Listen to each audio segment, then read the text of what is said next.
சமீப காலத்தில் ரொம்பவே சர்ச்சைக்குரிய ஒரு சுற்றுலாத்தலமாக இலங்கையில் பேசப்பட்ட இடம்தான் இந்த பகந்துடாவை. ஸோ இந்த காணொலியில் பகந்துடாவை அப்படிங்கிற அந்த சுற்றுலாத்தலத்தை பற்றி பார்க்க போகிறோம். ஸோ ஃபர்ஸ்ட் டைமாக டாக்ஸ் தமிழ் சேனலை பார்க்குறீங்களா இருந்தால் மறக்காமல் சப்ஸ்கிரைப் பண்ணிவிட்டு வீடியோவை தொடருங்க. பகந்துடாவை இயற்கை நமக்கு அளித்திருக்கும் ஒரு உன்னத கொடை. இலங்கையின் சப்ரகமுவ மாகாணத்தில் உள்ள பெலிகுலோயா என்ற சிறிய கிராமத்திலிருந்து சுமார் 1.5 கிலோமீட்டர் தொலைவில் அமைந்திருக்கும் இந்த இயற்கை நீர் தடாகம் பெலிகுலோயா நீர்த்தேக்கத்தின் ஒரு கிளை நீரோடையாகும். ஆகாயத்திலிருந்து பார்த்தால் இந்த குளமானது விகாரைகள் மற்றும் இந்து கோவில்களில் அதிகளவில் பயன்படுத்தப்படும் களிமண் விளக்கின் வடிவத்தை ஒத்த ஒரு அமைப்பில் காணப்படுவதால் இதற்கு பகந்துடாவை என பெயர் வந்ததாக இந்த கிராமத்து மக்கள் கூறுகின்றனர்.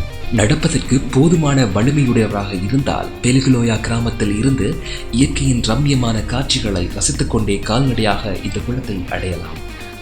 அவ்வாறில்லாமல் நீங்கள் உங்களுடைய சொந்த வாகனத்தில் செல்வீர்களானால் உங்களது இந்த குளத்தை நோக்கிய பயணம் மேலும் இலகுவாகும்.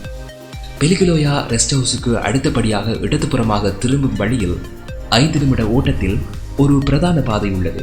அங்கிருந்து நேராக சென்றால் 20 நிமிடத்தில் குளத்தை உங்களது சொந்த வாகனத்தின் மூலம் அடையலாம். அங்கே உள்ள வாகனத்தை நிறுத்த ஒரு சிறிய தேநீர் கடை உள்ளது. பார்க்கிங் செய்வதற்கு அவர்கள் ரூபாய் 100 அறவிடுகிறார்கள். இந்த தேநீர் கடையில் ருசியான சாப்பாடும் கிடைக்கின்றது. பசித்தால் இங்கே சாப்பிட்டுவிட்டு உங்கள் பயணத்தை தொடரலாம்.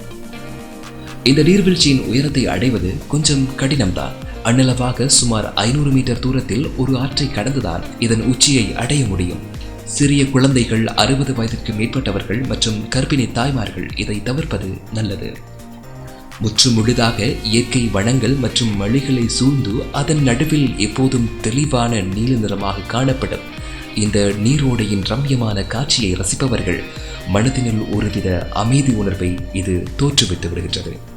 தற்போதைய இயந்திர கால ஓட்டத்திற்குள் சிக்கி தவிக்கும் எமக்கு இறைவன் இயற்கையாகவே இலவசமாக அமைத்து தந்துள்ள மன அமைதியை தரும் இவ்வாறான இடங்களுக்கு நம் வாழ்நாளில் கட்டாயம் ஒரு முறையாவது தேடிச் சென்று அனுபவிக்க வேண்டும்.